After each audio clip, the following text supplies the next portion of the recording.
Doesn't this music give you the chills? Sure it does for us! In 2016, Matthew Sachs and his team, consisting of Sir Alice, Sir Slog and Mrs. Louis, investigated the differences in brain connectivity in human aesthetic responses to music. Human responses to music and other aesthetics differ substantially in frequency and specificity.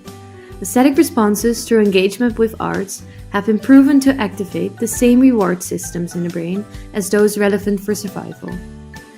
Matthew and his team hypothesized that there would be a stronger connection between brain areas involved in hearing and brain areas involved in processing emotions in people that experience strong emotional responses to musical stimuli. They studied this by using 3 different methods, starting with survey data on individuals' emotional responses to music, personality measures, and their backgrounds in and engagement with music, followed by behavioral and psychophysiological measures such as subjective ratings of pleasure, heart rate, and skin conductance. Finally, they used diffusion tensor imaging, DTI, which is a type of diffusion MRI, to measure white matter tracts, which can be seen as the connections between different brain areas. In total, only 20 people participated in this study. 10 of them experienced strong emotions when listening to music, and the other 10 participants did not experience these strong emotions. It is important to note that 20 participants is not a lot and that we should take this into consideration when looking at the conclusions of the research. During the experiment, the participants listened to their favorite pieces of music, as well as to neutral control pieces.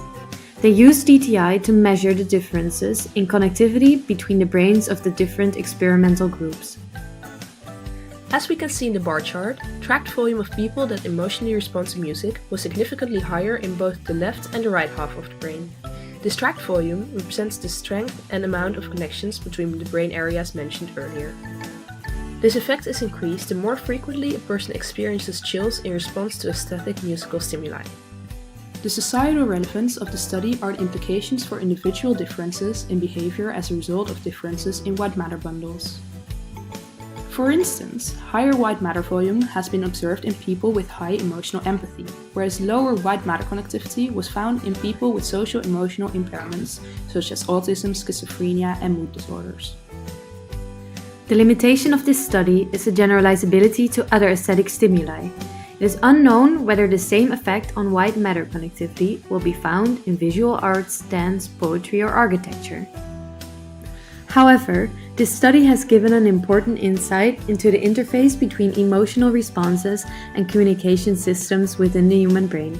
Thank you for listening!